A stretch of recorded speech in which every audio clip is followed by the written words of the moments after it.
My dad works in B2B marketing. He came by my school for career day and said he was a big ROAS man. Then he told everyone how much he loved calculating his return on ad spend.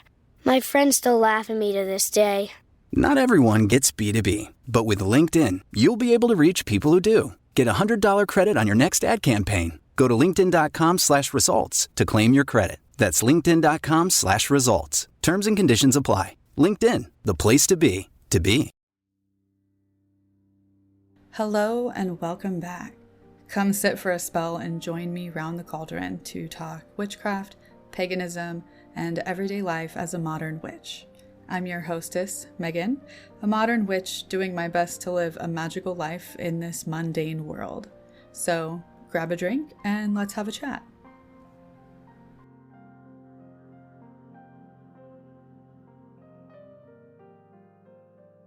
Well, hello, friends. It is good to be back. I don't know why I'm actually a little nervous to sit down in front of this microphone and record a new podcast episode, because I've done a couple YouTube videos since the last time I was here on the podcast, and so that should be fine. But I'm actually kind of nervous to sit in front of this microphone and speak to you all, and I don't know why. But I am here, and this is the first episode for January. Actually, first episode for 2025 is what I should say. And I am hoping to be back to regularly scheduled podcast episodes. We can talk a bit more about that when I get into where I have been in 2024 and how things have been. But I'm here and I'm excited and I am ready to go, I guess. So I hope you are too. I hope this is a good sort of reintroduction back to the podcast. If you are new here, hi, hello, and welcome.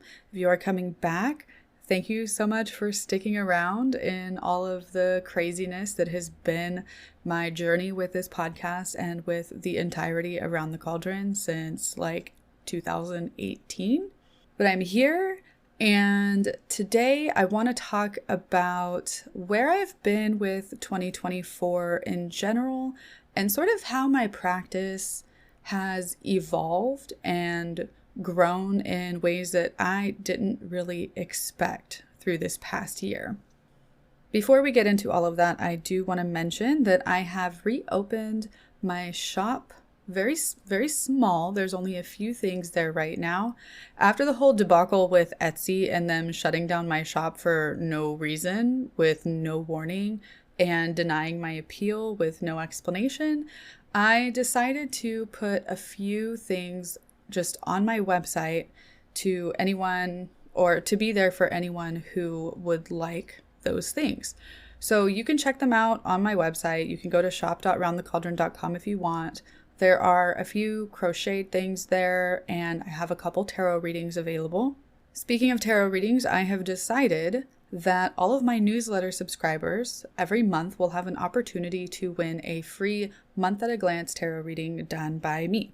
So if you want to sign up for my newsletter, I send a newsletter out once a week that has the lunar phases, what's going on with the moon for the week. I do a Monday message where I pull a card.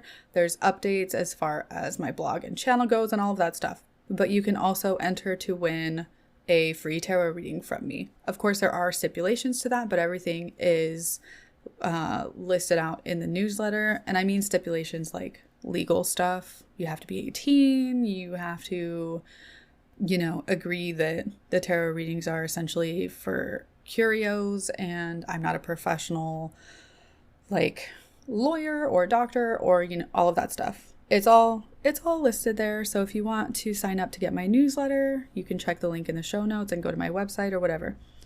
I think those are the only two things that I really have as far as announcements go, besides the fact that I am really, really, really, really hoping to get back into doing this once a month. And I'm hoping in the future to have some conversations with some wonderful people. I would like to move away from conversations with people that everyone knows, popular authors and YouTubers and things like that. I want to talk to local people, not local to my area, but like small business owners, people that not everyone knows. I want to talk about what they're doing and their businesses and their practices. So keep an eye out for that in the future. If you would like to come on and have a conversation with me, I will probably be setting that up for the summer because that's going to be easier for me since I am still going back to college. I'm getting ready to start my second semester as I'm recording this. So things are busy. Apologies if you can hear any of the road noise in the background. I do live near a busy street and, I can't help it. Anyway, all of that stuff out of the way, I've already been talking for like 5 minutes and haven't really said anything of any value. So let's talk about 2024. For those of you who have been following along, I moved from Florida to Maine in December of 2023. So the entirety of 2024 for me has been in a brand new state again. And there are different energies, different spirits, different people, a different culture, not even as far as like magic goes and religion goes, just in general. New England is like its own separate part. Well, of course, it's its own separate part. It's like its own separate little nook of the country with its own set of rules and customs and culture. And I've never lived in New England before, so it's been interesting to make my way around this state and learn different customs and learn from the people that are here and just start to build another life here in a new state. So at the beginning of 2024, I chose a word of the year. I've tried to do this in the past, but it never really stuck. I picked a word, but nothing really happened. It was just there at the beginning, and then I kind of forgot about it for the rest of the year. But for 2024, my word of the year was heal. And let me tell you, if 2024 wasn't my tower moment, I don't know what is. Because so much happened in my personal life, and so much happened in my practice this first year of being in this new state that I wasn't sure what the end of the year was going to look like. Honestly, I wasn't sure what the next week was going to look like as I was moving through 2024. There were times when my depression got so bad. And I'm not afraid to admit this. I've talked about my mental health on the podcast and on my channel before, but breakdowns happened. Crying happened. Screaming and yelling and just releasing all of that pent up emotional energy happened. Now, I didn't scream at people. This usually happened in the safety of my own home when I was here by myself, but it happened. And through the entire year of 2024, I learned so much about myself and about my relationships with the people around me and about being a mother. I mean, I've been a mom for almost 12 years at this point, but still there is something new to learn every single day. And usually it's something you learn about yourself because your kids are little mirrors that show you parts of yourself that you would rather not see. But besides all of that, I feel like I have made great progress on my healing journey. And of course, the work is never done. There is still so much for me to do. And that goes for both my personal life and my magical life. I decided that I wanted to go back to school. My child is old enough now, and I want to fulfill my dream of becoming a nurse. My grandmother was a nurse. I've always been interested in the medical field. There was a point in time, a long time ago, before I had a child, where I wanted to be a surgeon, but I don't want to say I settled for nursing. I learned more about myself and what I wanted and what I like responsibilities I wanted to carry. I don't want to be a surgeon anymore. I don't even want to be a doctor. I want to be a nurse. And more specifically, I want to work with either OBGYN and labor and delivery, or hospice and patients who are actively dying. And I know those are two very different ends of the life spectrum, but right now, before even starting my clinicals and being in those kinds of environments, that is where my heart is leading me. So that is where I am heading. 2024 was so chaotic, I guess is just a great word to use to describe it, because everything just kind of blew up for me. There was a point where I questioned moving here. I questioned the people that I surrounded myself with. And I have moved through that with the help of healing myself, but also with the support of my partner and my friends and the people who I know and love. And honestly, without them and without all of that, I don't know what 2024 would have looked like or how it would have ended. Everything being so chaotic in 2024 is what really led to a stagnation in my spiritual practice and spiritual life. I started 2024 with this grand idea of what I wanted my life to look like in regards to spirituality. I set up an altar, I was trying to do my meditations, and then it just didn't happen. My altar just sat there and collected dust. I hadn't lit a candle in so long or said a prayer, and meditation just kind of went out the window. It tends to do that with me because I have ADHD and there's just so much going on for me on a regular basis that finding a few minutes every day to sit down and meditate just becomes so difficult. But everything just kind of went out the window.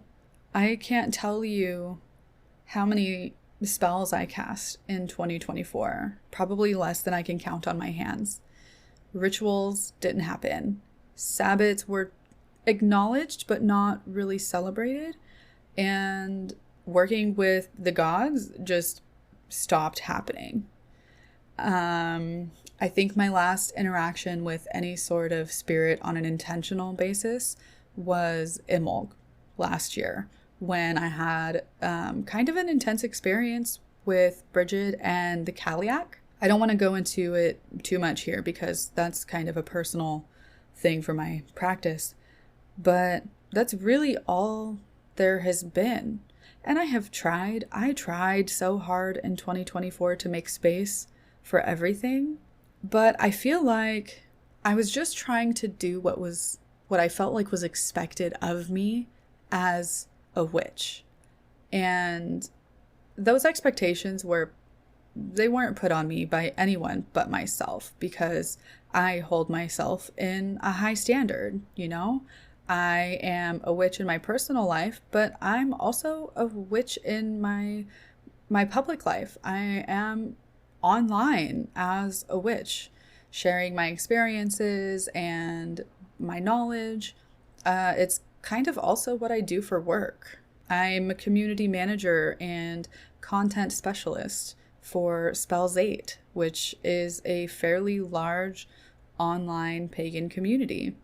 So witchcraft and paganism just kind of took over my whole entire life without the personal connection, because I was doing all of this work and helping everyone else, but I wasn't making space for myself.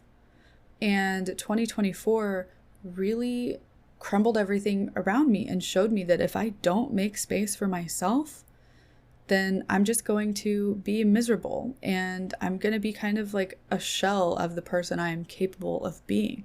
And that's not what I want for my life. I want to experience the spirits and the magic again. I want to experience the sacredness of not just being out in the forest, but of my own home. My home is a sacred space for me. And there are even smaller places in my home that have sacredness for a different reason.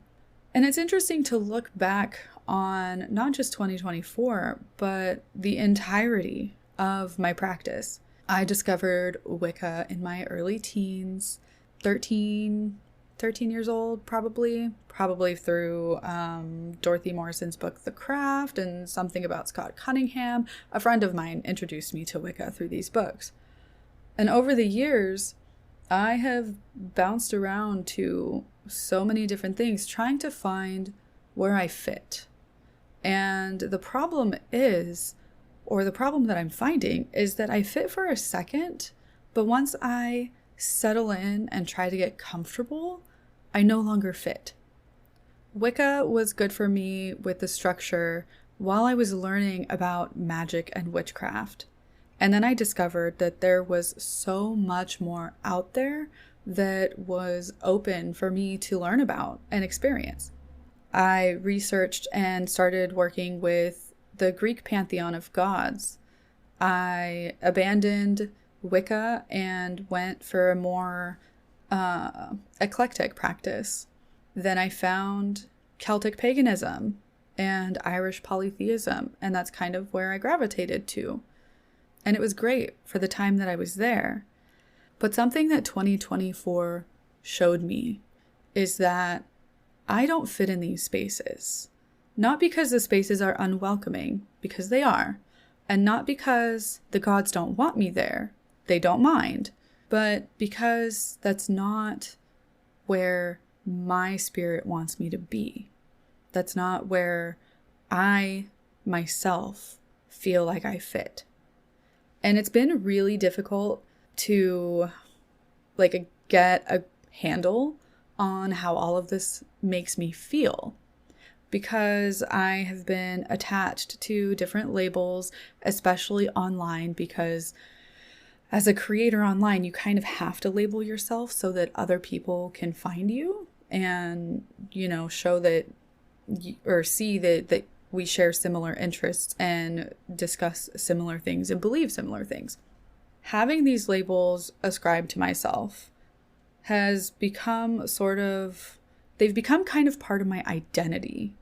And that is a difficult thing for me to let go of. Not because I'm attached to the labels themselves, but because it's like separating parts of my identity and trying to piece myself back together to figure out where I am, who I am, and where I want to go. And I know I'm not the only person who struggles with the labels and figuring out where you fit. A lot of us magical people come to witchcraft and paganism because we feel like we don't fit anywhere else. But the truth of the matter is, you can feel like you don't fit in witchcraft and paganism too. And it's not a matter of not fitting or not being welcome. It's a matter of finding where you feel most comfortable. And so everything that I have learned up until now, 13 years old was 20 years ago for me. And I've learned so much about myself as far as what I believe and what I know to be true. I have learned about myself as a person and the way that I grew up. I have been through some things that, kids don't really need to go through. And I'm also pretty sure there's some extra mental health and neurodivergence going on. But I have never felt like my own person, if that makes sense. So as a kid, I always tended to take on the qualities and attributes of the people I surrounded myself with. And I don't know if it was just trying to fit in or trying to make myself disappear into the crowd because I was bullied as a kid a lot. But that has carried over into being an adult. And I have learned that it doesn't matter. It doesn't matter. Being myself is what is most important. Because if I am trying to fit in with everyone else, or trying to disappear into the crowd, or trying to make myself smaller so that I am more palatable for those around me, I lose myself, and then I lose my connection to my magical side. I'm too busy being focused on what everyone else is doing so that I can do it too, and then I can't see the magic around me. I can't feel the magic around me. I have learned what I believe.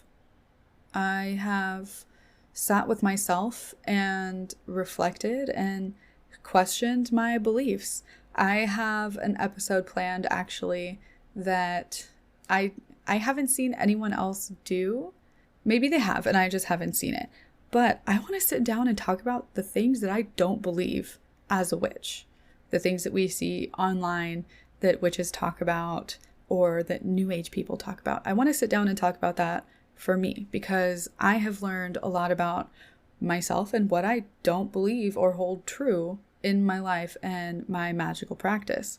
I have learned where I fit and where I don't fit, and I am currently learning that it is okay to explore and not fit in a particular box. Because at the end of the day, those boxes, at least for me, are only places to put myself online so other people can find me. Those boxes don't matter to myself, and they don't matter to the people in my offline life who care about me. They don't care. They don't care what box I'm in. They just care that I exist and that I'm here and that we are friends and in each other's lives. I've learned that it's okay to leave things behind if they don't serve me anymore. I know it's kind of a cliche phrase that we hear and read a lot in magical spaces online. Release what no longer serves you.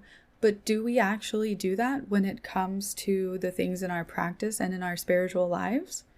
We are often given so many different ideas and things that we can do. We are told so many different things that we have to do when we don't actually have to do any of it.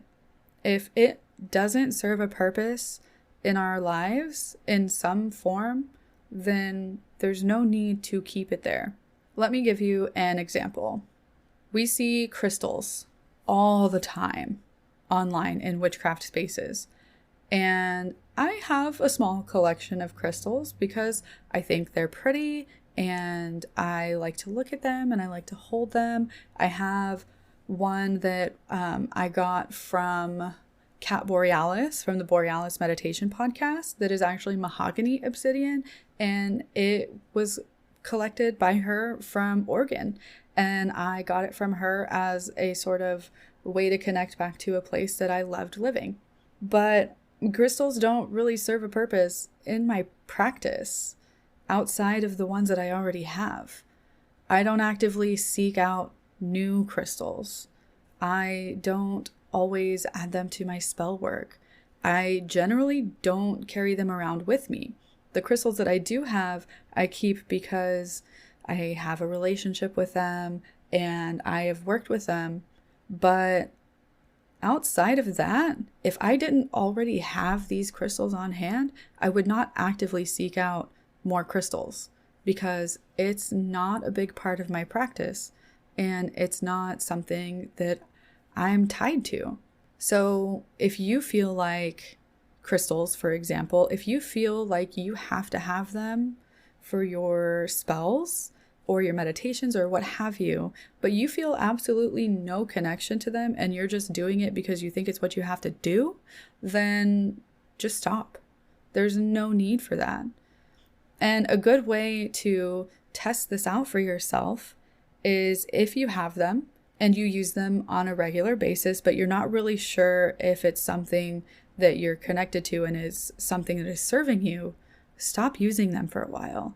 Put them away, out of sight, out of mind, and leave them be.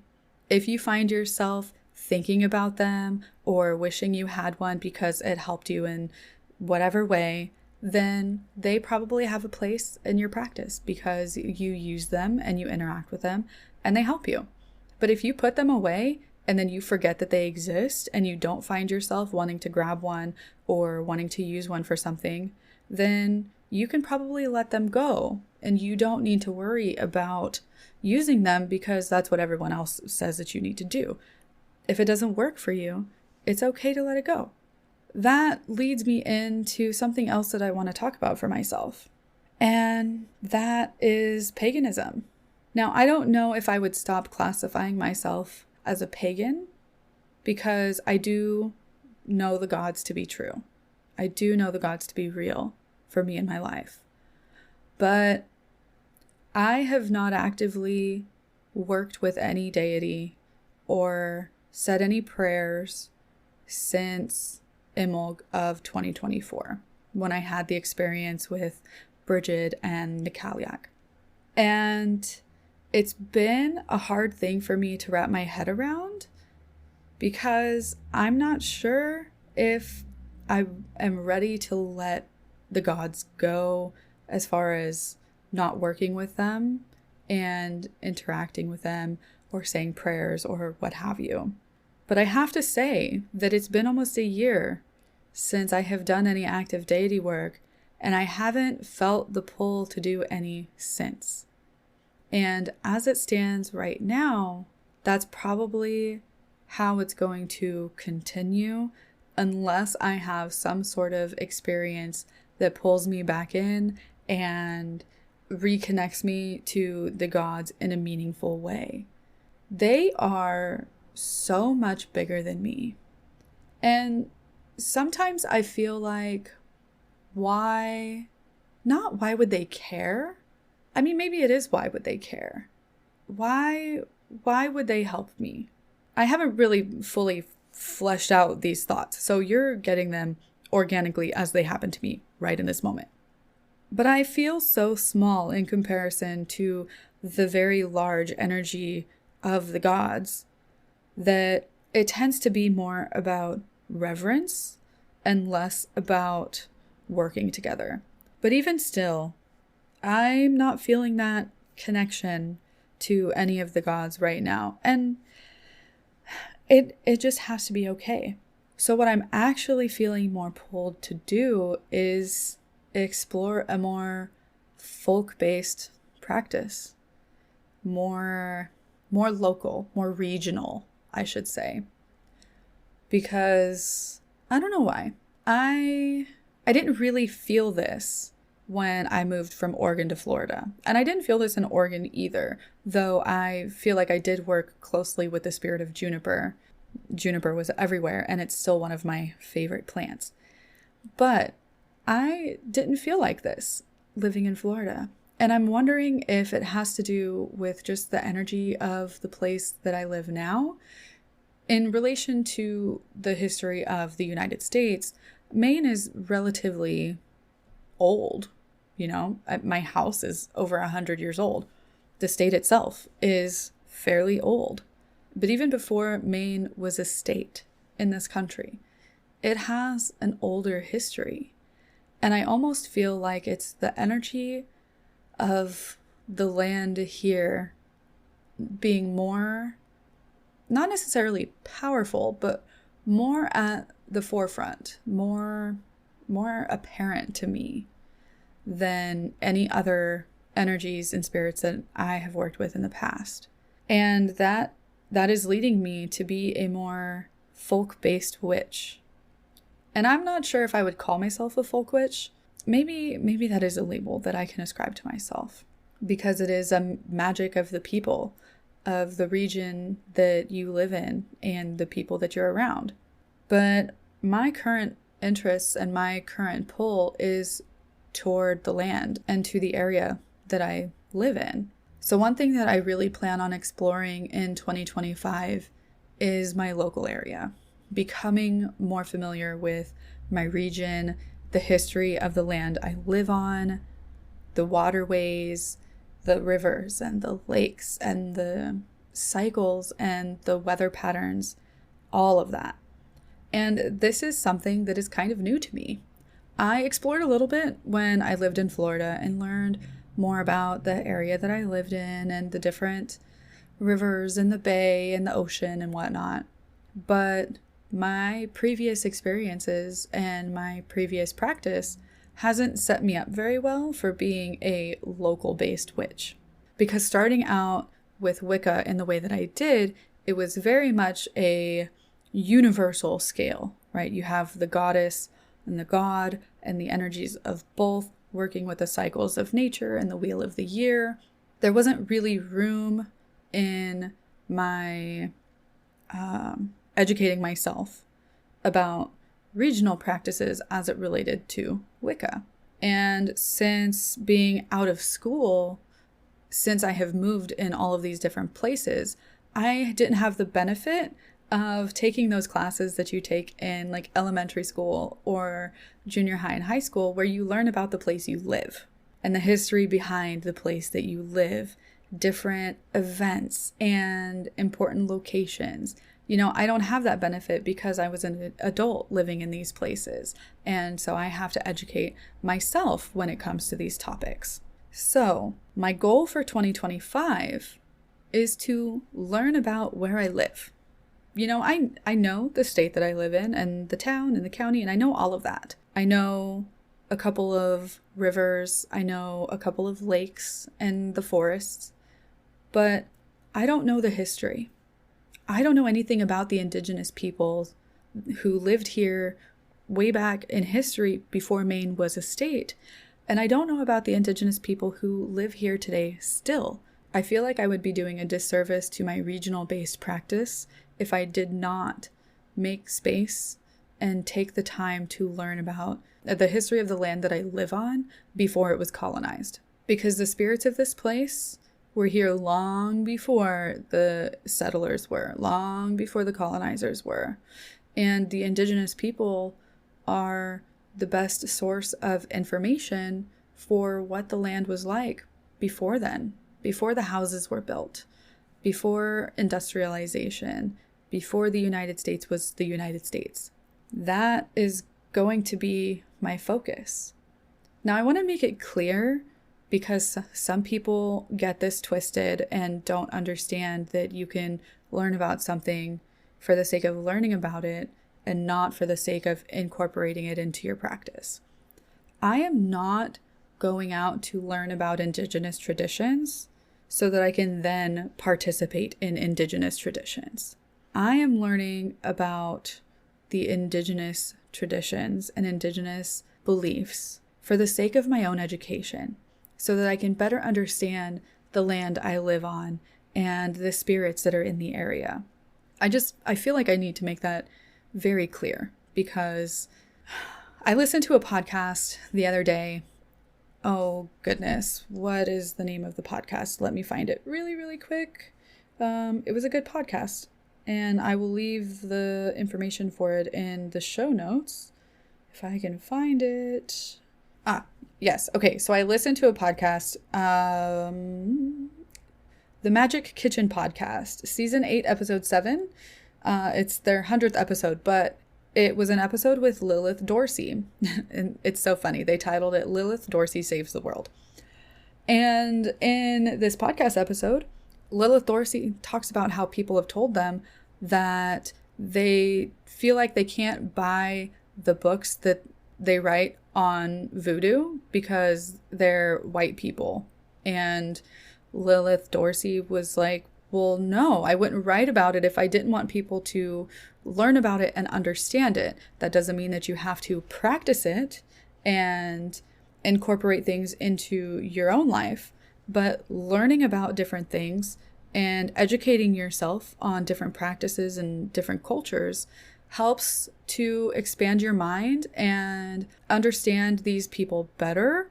And it just makes you a better person. It generally makes you more tolerant and more understanding of people who are different from you. So anyway, that was a tangent. But learning about the history of my state before it was a state, learning about the history of my state after it became a state, the land, the lakes, the rivers, the forests, the trees, from the large forests all the way down to singular specific plants and animals. 2025 is going to be my year to educate myself on all of this stuff. Because knowing about where you live and the history behind where you live can help you understand why some places feel the way they do, and can help you understand why certain things are done in certain ways. When we moved to Florida, for example, the apartments that we moved into had a lot of really, really large oak trees. And they called these oak trees grandfather oaks because they are so old and they're just everywhere. But the apartment complex that we lived in had these trees everywhere. And one of the first things that I tried to do when I moved to the new place was to just sort of introduce myself and, say I am a spiritual person and I like to be aware of the energies of the spirits around me. And hello, this is who I am. And if you would like to say hello back, then cool. When I did that in this apartment complex with all of these trees, I basically got like a door slammed in my face. The spirits in that particular area wanted nothing to do with me, and that's okay. The energy that I felt was always very heavy and kind of scattered, kind of chaotic. And honestly, living in that apartment complex, I understood why certain things happened the way that they did and the role that the energy played in that. So, long story short, learning about all of this can make you a better person, but it can also make you a better witch. And that is my goal, because I am displaced here.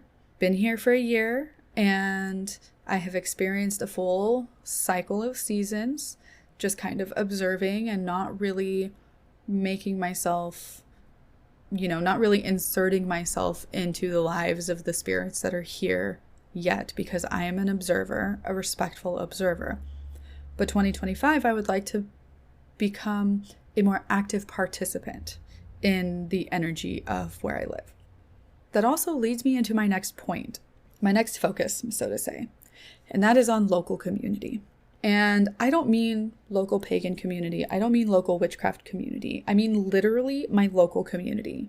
I feel like a lot of witches have lost their local connection. Going back to the stereotype of the village witch, we can still have that. We don't need to run into the local town meetings saying, I'm a witch, let me help you, let me cast a healing spell, let me cleanse your house. We don't need to do that. But the older I get and the more life experience I have, the more important I am finding it to be actively involved in the local community in whatever way that I can be, whether that is watching the town council meetings on Zoom because I can't attend in person, or voting in local elections, or volunteering and donating objects in my time to different charities or churches that I find are doing good work. And yes, I said churches. Just because you're a witch doesn't mean you can't work with your local churches who are doing good in your community, okay? Because if the churches are doing the church thing the right way, they should be a beacon of hope, help, and support to your community, okay? Don't discount your local churches just because you are a witch. Anyway, being more involved in the local community is something that is being really heavy on my heart lately. And some ways that I plan on exploring this is being involved with the goings-on in my town, volunteering and donating my time when I can, being there for the people I know and care about offline in ways that are helpful to them is so important. I love my friends, and I wouldn't be the person I am today without my friends. And I know it sounds weird to say, but not every witch is involved in their local community and their friendships in a way that they can be. And, I'm not saying go out and tell everybody that you know and love that you're a witch or you're a pagan and you practice magic. Because let's face it, not everybody is equipped to handle that news. Okay. But I think that it is perfectly acceptable to give your friends gifts that serve a magical purpose, even if that friend doesn't know you're a witch. And I know this borders on some ethical lines for some people about asking permission before casting spells for someone. But if you know that your friend would accept help outside of a spell or outside of something relating to magic, then why wouldn't you do what you can to help your friend and to help your community? You know? One example that comes to my mind is an idea that I was thinking about for the spring equinox and gifts to give to my friends. And I was thinking of creating simmer pot jars that have a specific magical purpose behind them. Now, my friends are very open-minded, and one of them knows that I'm a practicing witch and pagan. The other one, actually, two of them know that I'm a practicing witch and pagan. The other one, we haven't gotten that close yet. But I know that it would be totally fine to give them these gifts as simmer pots with magical intention behind them, because they know and trust me, and I have good intentions. And I don't know, it's just, I don't know. I feel like we could be doing more for the people in our lives that are offline and the people in our community, instead of just being online and talking about it and showing our practices to people who are on the internet who we are never going to meet in real life, and who sometimes who don't even care. They're just there for the pretty pictures, which, I mean, whatever, it's fine. I don't know. I just feel like we could be doing more. And this might be heavier on my mind because as I'm recording this, there are wildfires ripping through Los Angeles and California.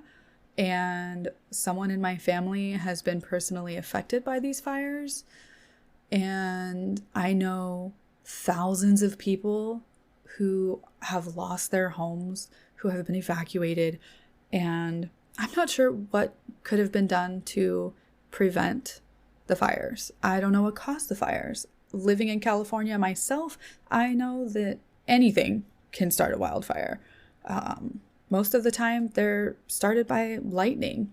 Often, they are started by someone who started a fire in their campground when they shouldn't have. Sometimes they're started on accident. But since the fires they're already raging, and I'm not sure what they're going to look like by the time this episode comes out. There is so much that can be done to support the community as a witch, and people just need to get out there and do it. Activism, environmental activism, political activism, donating your time, volunteering to clean up and give supplies, and just help. And in doing all of this help, you can also work magic into it. You can petition the gods that you work with to help you. There's also the horror that is happening in Gaza, that has been happening for so long. And we can sit here and we can talk about it online and talk about the horrors and what we think needs to happen.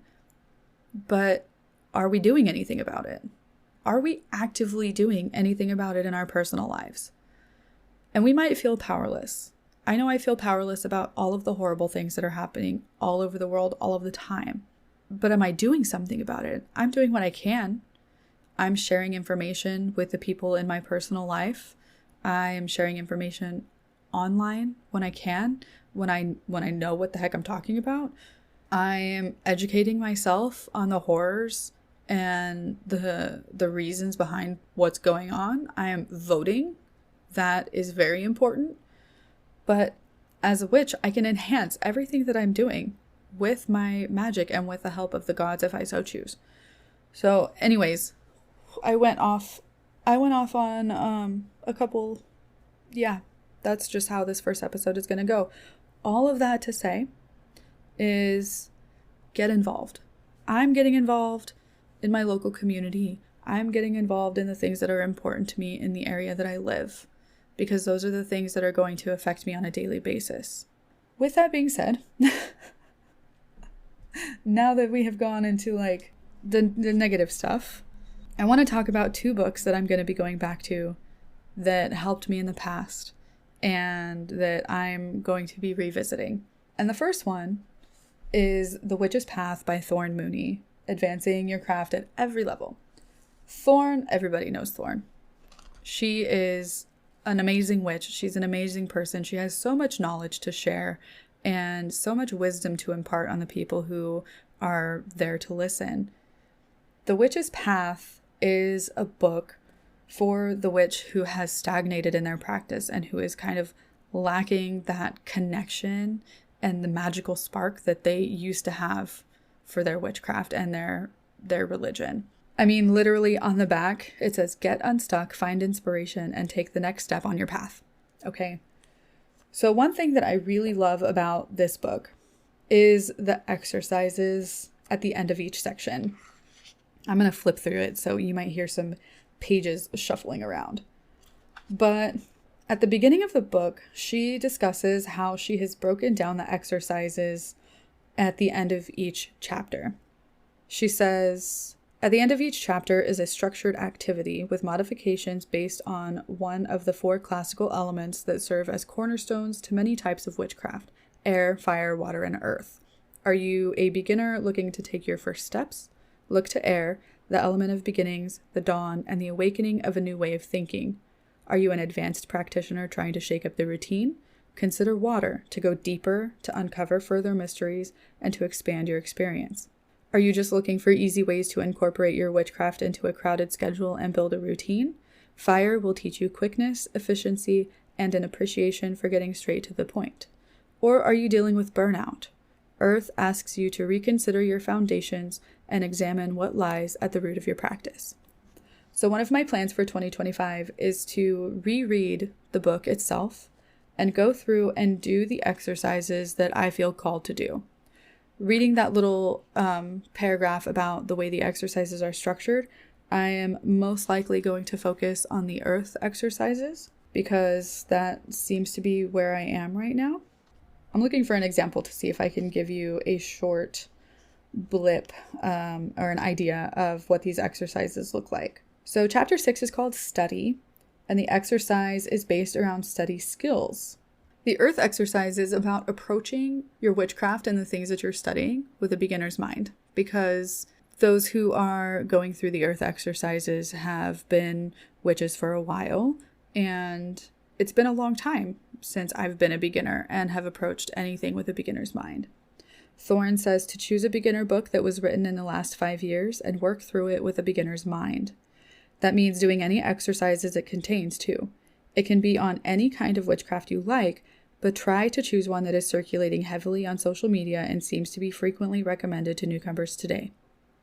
Choose a book by an author you don't already know and maybe one who's only recently started publishing. When you find things you don't like or don't agree with, reflect on why, being as specific as possible. Journal your reactions and note when you find things that might be beneficial for your own students or even for yourself. She says, I learn a lot by reading books for beginners, especially as those authors now tend to be younger than myself and have different backgrounds. It keeps my ego in check and helps me make better sense of some of the trends I notice in the broader community. So that's just one example of these exercises. And the book is a really great resource for anyone who is struggling to make the next step in their practice in any way. And it's not just for people who have been witches before or who have been witches for a long time. There's a lot of good information to get out of this book for the beginner as well. The next book that I'm going to be rereading is called The Witch at the Forest's Edge, 13 Keys to Modern Traditional Witchcraft by Christine Grace. Now, I actually spoke to Christine on the podcast and talked about her book. And this book is so wonderful. It really... You know when you're reading a book and it's just kind of hitting you in all of the right places and you just feel like, yes, this is everything that I want to be. This is everything that I need to be doing, right? This book did that for me. And it's been a while since I read it, and I would like to go back through and read it again. not because I plan on becoming a traditional witch, but the things that Christine talks about in her book are, I feel, going to be helpful to me as I move through this more folk-based and regional-based practice that I'm trying to build for myself. In it, she talks about worldview and spirituality, communing with spirits, intuition, hedge writing. A green and local craft is a very important chapter. The practical use of magical theory, ethics. There are so many amazing things in this book that I have kind of forgot about. And I want to go back through and revisit it. And I want to take the time to move through each chapter and do the exercises and reflect on what it is that I'm reading. So those two books are really going to be key in helping me reconnect with my witchcraft practice and my beliefs. And they're going to be really good reflection tools. I'm not going to lie. I'm going through and basically starting over, going back to the basics, back to the very beginning, and analyzing my beliefs, figuring out what is true for me and how I feel when it comes to certain practices and things that I have done, things that I have ignored because they don't feel right, and things that I just know about but have never experienced. I am going back to things that I have struggled with and really evaluating why I struggled with them, and if necessary, going and trying again and seeing if I still struggle. I am refining my interests. I want to experience new things, but more importantly, I want to experience the things I am experiencing already on a deeper level. I think that is going to be more meaningful for me as I move through 2025 and continue on this journey of becoming my folk witch self. When I say getting back to the basics, I don't mean going back to color charts and correspondences and the wheel of the year. I mean the foundations of witchcraft. And those foundations include meditation, connecting with my intuition, learning to listen to the spirits around me if they choose to speak to me, giving myself the grace when I mess up, and also giving myself the time that I need to experience what I'm doing without rushing through to the next thing just so I can finish. Connecting to the local spirits if they so choose. And I don't mean going to a place out in nature and connecting there. I mean walking out into my backyard and sitting in stillness with the wildlife and the plants that are already around me. Starting there in my own backyard, very literally. And instead of moving with the wheel of the year, I am choosing to move with the seasons instead. And I know the wheel of the year is meant to move with the cycles of nature, but the wheel of the year and the cycles of nature don't always match up. And regional practices are going to vary in everywhere.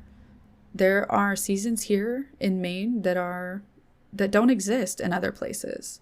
We have mud season, we have black fly season, we have leaf peeper season, which comes sort of like in the middle and end of fall when everybody flocks to New England to see the leaves change colors.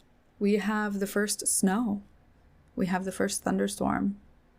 We have the first thaw and the first bloom of the tulip. Those things are not experienced on the wheel of the year. And I feel like the wheel of the year really disconnects me from the things that are going on around me because I'm focused on an arbitrary date on a calendar rather than watching the birds outside and paying attention to when the cardinals come back.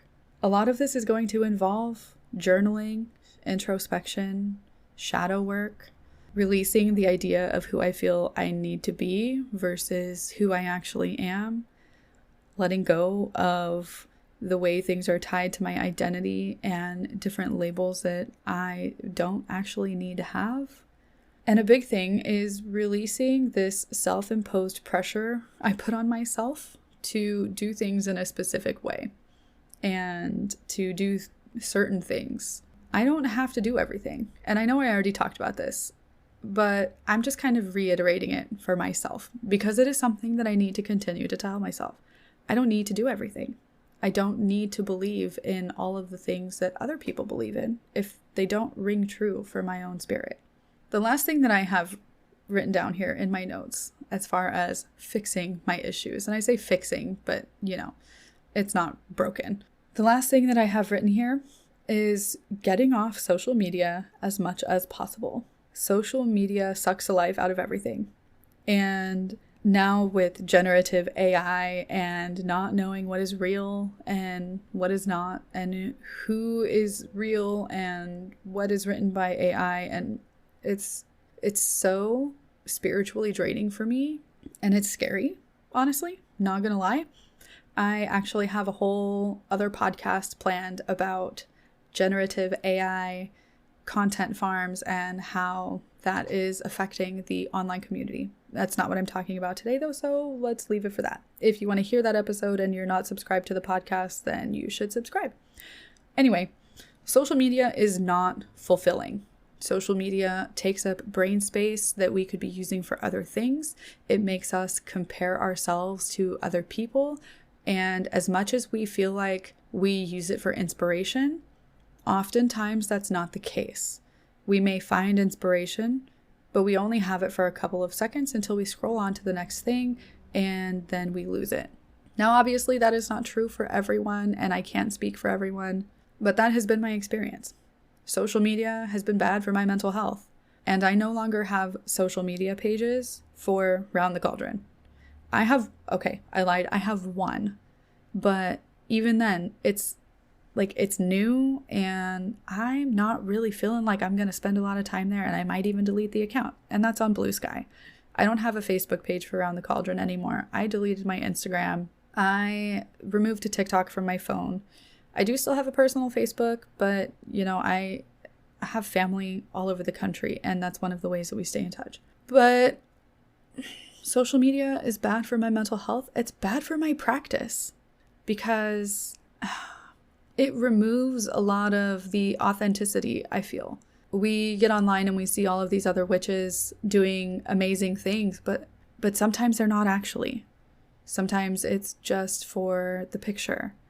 Which, if that's how they've built their account, then whatever. I am not here to tell someone that they're doing their practice wrong. But social media isn't real. It's not what people are doing offline all the time, There's no real connection.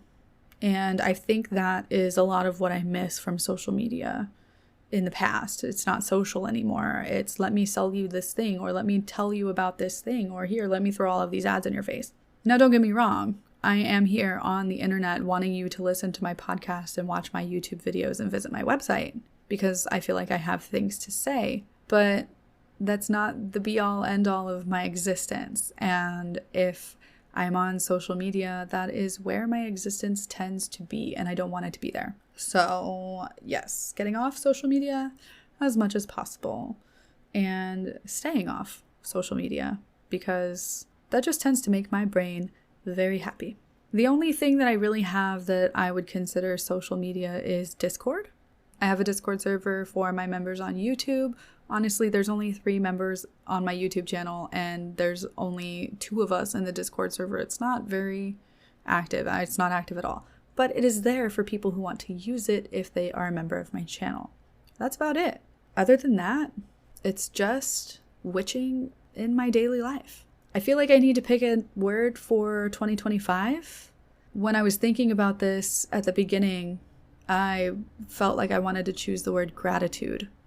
But I don't feel a connection with that word anymore. I think my word of 2025 is actually going to be connect. Connect to myself, connect to the world around me, connect to the land I live on, connect to the spirits, and connect to my community. So that is the word for 2025, connect. I hope you choose a word of the year too.